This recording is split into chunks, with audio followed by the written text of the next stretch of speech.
discutir então o primeiro assunto, que hoje fala sobre o Grenal no livro da vida, uma frase que foi colocada pelo técnico Roger Machado para projetar esse Grenal que para ele é tão emblemático, já que depois da sua passagem pelo Grêmio agora está no comando do Inter, e ele fala que esse jogo estará no livro da vida dele. Vamos ouvir o técnico do Internacional?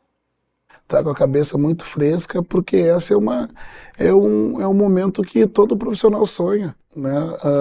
Poder marcar a época e trabalhar pelos dois lados, olha que coisa legal, né? Como eu disse, eu poder aproveitar esse momento que vai estar no meu livro da vida, sem dúvida.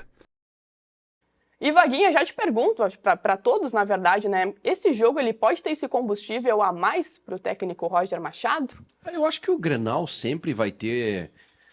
sempre é um jogo especial para todos os envolvidos, né? Quais são os personagens principais do Clássico Grenal antes do jogo, né? Os treinadores sempre vão estar no foco, e os principais jogadores. E aí tem um caso específico, que é o Roger, que foi... fez carreira no Grêmio, né? Teve uma história, uma linda história com a camisa do Grêmio, e hoje ele é treinador de futebol, profissional, que precisa de mercado. E aí ele recebe uma oportunidade no Inter e tá se dedicando, tá se entregando. Então tem esse... Lógico que tem, né? Sabe por quê, Vaguinho, que tem essa situação diferente do Clássico Grenal, mas... Da era moderna, tá? Na era moderna, nós temos... Eu falo era moderna para não pegar lá 70, 80 até... Pegar os anos aqui. Nós temos o Roth, treinou os dois. Que treinou os dois? O Mano, o Tite. E agora o Roger. Eu acho que não tem mais nenhum. Assim, recente, nos anos 2000 já o Leão. O Leão. O Lopes, o Antônio Lopes tinha treinado o Inter nos anos 90, treinou o Grêmio em 2000. Isso, Lopes. E tem mais... o Dorival Júnior não treinou o Grêmio, né? Não. Jogou no Grêmio. Jogou no Grêmio, treinou o Inter. O Luxemburgo jogou no Inter, treinou o Grêmio. Isso. Mas acho que treinador é isso. Tirando lá, daí depois se tu for mais atrás, tu vai... O próprio Foguinho, por exemplo, que é uma figura emblemática histórica do Grêmio. Não, daí a gente vai pegar o Espinosa treinou o Inter, o Minelli treinou o Grêmio. A gente pega o Espinosa, campeão do mundo, treinou o Inter. Mas por que eu coloco isso como um ponto? Porque a nossa rivalidade, ela condena isso. Não me lembro, pegar um nome, tá? Um nome que poucas pessoas sabem, o nome do Mano Menezes. O Mano Menezes teve restrição interna por ter trabalhado na base do Inter. O Mano foi treinador da base do Inter antes de fazer a vida dele e tal, 15 de Campo Bom, toda aquela história. Ele tinha trabalhado na base do Inter. Foi campeão sub-20 com o Inter, campeão gaúcho. Isso, então ele tinha restrição, imagina só. O Kleber, acho que o Kleber Xavier também teve alguma coisa assim, não teve? Alguma coisa e depois ele foi ser treinador da base do Grêmio e tal, e aí quando foi pro Inter teve a historinha do... Então é normal isso, tá? É normal isso. A comparação é que o Roger realmente ele tem no Grêmio, diferente dos outros trabalhos, uma identificação muito maior desses outros treinadores. Inclusive do Tite, que é gremista, dito gremista e tal. O Roger tem, como treinador, ele tem um jogo que é muito marcante para os gremistas, que é o 5-0. Esse é um jogo muito marcante. Então isso, para mim, é que dá um componente diferente da ida do Roger, o momento bom que ele tá tendo no Inter, o favoritismo do Inter. Na época, se a gente lembrar, o Grêmio não era tão favorito. Não era tão favorito, porque o Inter tava vindo da Libertadores. O Inter tava se desmanchando. O Inter tinha sido eliminado, demissão do Diego Aguirre, e chega, e o técnico é o Odair Hellmann, que é o interino. Não, eu sei, só que o Inter tinha ali ainda aquela ideia, perdeu por um jogo de ir pra final da Libertadores, lembra? Mas tava desmanchado. Não, eu sei que tava bem feio. E aí vai. Agora, esse Grenal, ele com certeza é o Grenal Roger Machado. Uma frase fortíssima. Vai lá, Monari. E é o duelo com o Renato, né? O César até trazia outro dia que no momento ruim do Grêmio e o bom do Inter, voltava a discussão entre os gremistas. O time que o Renato foi campeão, o Roger quem montou, que muita gente diz isso, né? Não é bem assim, mas o Roger monta um time em 2015 muito bom, que em 2016 o trabalho não funciona, o Grêmio é eliminado da Libertadores pelo Rosário Central, levando 4-0 no agregado. Depois perde para Ponte Preta, para Curitiba, no Brasileirão, o Roger sai, vem o Renato, com aquela estrutura de time o Renato faz alguns ajustes, muda o sistema de marcação, coloca o Ramiro pelo lado do campo, e o Grêmio ganha a Copa do Brasil, no outro ano ganha a Libertadores, e muita gente diz que o Roger montou o time, aí tem os renatistas que dizem que não, que o Roger deixou bagunçado e o Renato arrumou, enfim. Eu tenho certeza que depois do Grenal, se o Grêmio ganhar, os caras vão dizer, viu, aí, o Renato que é o bom. Se o Roger ganhar, vai se dizer, viu, ó, e aí, ó, não foi, olha o time do Roger como é melhor. Então também tem isso no debate. Essa discussão, tu tem toda a razão, ela também vai acontecer. O técnico Roger Machado já deixou muito claro que a ideia é contar com o Roger, o Borré e também o Fernando no Grenal, jogadores que estão entregues ao departamento médico. E ontem, no Sala de Redação, essa questão foi assunto.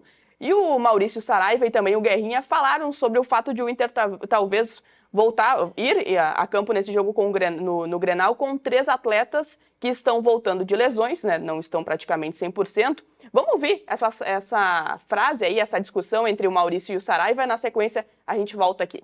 Você, treinador do Inter, jogando no Beira-Rio um Grenal, você começaria na linha com 3 de 10 jogadores voltando de lesão? Fernando, Borré e Rogel. O Borré 3 está no de estado 10. mais adiantado, Maurício. Mas eles estão voltando de lesão. Se estarem bem, vão jogar. Não é? O problema não está 100%, não bota nem no banco. Eu falei a discussão do Saraiva com o Maurício é maravilhoso, né? Do Maurício Saraiva com o Guerrinha. Discussão do Maurício com o Saraiva. Muito bem. Mas é uma questão bem interessante que eles estão observando, né? De daqui a um pouco os jogadores não estão 100%, são 3 que seriam escalados para o Grenal. Tu escalaria os 3? Eu? Vaga. É muito difícil dizer assim, né, Valéria, a distância, né? O departamento médico é que vai chamar o Roger, vai explicar a situação e o Roger vai ter que decidir olhando, inclusive, para frente. Não pode pensar Eu só acho no que essa clássico não é uma Grenal. discussão do DM. Essa não é uma discussão do DM. É a questão deles O DM poderem entrega treinar. o jogador. O DM entrega o jogador. Vai lá e pode jogar, pode jogar. Então, acabou. Aí porque não existe Mas essa eu tô do... dizendo. Porque não existe essa do pode jogar 20 minutos, do ponto de vista médico. O que existe é, do ponto de vista físico, que tipo de extensão poderia ter isso. Porque se alguém pode... O jogador do Grêmio, por exemplo, que aí entra, claro, nas questões relacionadas, nas dificuldades do Grêmio, o jogador do Grêmio lesionou no intervalo, no aquecimento do jogo. Mais Não, de um mês. mas César, aí tem. Vamos lá, o Fernando. É ritmo. Tá? Pegar o Fernando, um jogador que tem 37 anos, tá? Ele tem lá. O Inter não noticiou ainda oficialmente que é uma lesão muscular, tá? O que se sabe é no bastidor, que ele teve uma lesão na panturrilha e tal. O Fernando é um jogador experiente. O cara vai fazer o exame lá e vai apontar lá, lesão muscular de grau 1 na panturrilha do Fernando. O Fernando vai chegar e dizer, cara, eu tenho condições de começar o jogo. Eu não tô sentindo essa lesão. Fisioterapia de manhã, de tarde, de noite. Eu te contei o episódio com o Sim. Fábio Rockenbach. Sim. Fábio Rockenbach, fizemos um exame uma vez nele. Não, o Rockenbach tá fora, tem uma lesão grau 2 na coxa. Tinha um jogo decisivo. E aí tá, tem que tirar o Fábio e tal, reunião, não sei o que, não sei o que, não sei o que. O Fábio, como assim fora? Sim, né, Fábio? Olha aqui, olha aqui, olha o tamanho da tua lesão. Tá fora do jogo. Não, quem tá fora do jogo é o cara que ia jogar no meu lugar. Eu vou jogar. Então E jogou. pode acontecer isso. E ninguém soube que ele estava lesionado. Agora, a posição, a tese do Maurício, ela faz sentido. E aí é uma decisão do treinador.